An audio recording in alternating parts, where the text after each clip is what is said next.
4 നൂറ്റാണ്ട് പഴക്കമുള്ള അതിപുരാതനമായ പുതിതൃക്കരായിക്കുളം മഹാദേവ ക്ഷേത്രം നവീകരണത്തിനു ശേഷം ശ്രീകോവിലിന്റെ മകുടത്തിനു മുകളിൽ പ്രതിഷ്ഠിക്കുന്ന താഴികക്കുടം വഹിച്ചുകൊണ്ടുള്ള ഘോഷയാത്രയ്ക്ക് ഭക്തി നിർഭരമായ വരവേൽപ്പ്.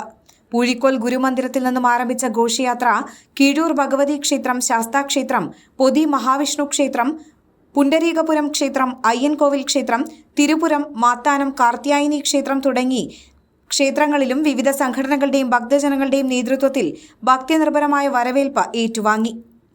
നിറപറയും പൂജാദ്രവ്യങ്ങളും സമർപ്പിച്ചാണ് ഭക്തജനങ്ങൾ വരവേറ്റത്.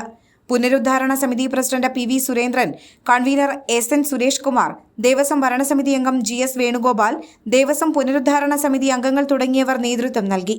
പതിറ്റാണ്ടുകളായി ശ്രീകോവിൽ ജീർണാവസ്ഥയിലായതിനെ തുടർന്ന് പൊളിച്ചുമാറ്റി പൂർണ്ണമായി തേക്കുതടിയിലാണ് ഇരുനിലകളോടുകൂടിയ പുതിയ ശ്രീകോവിൽ നിർമ്മിക്കുന്നത്.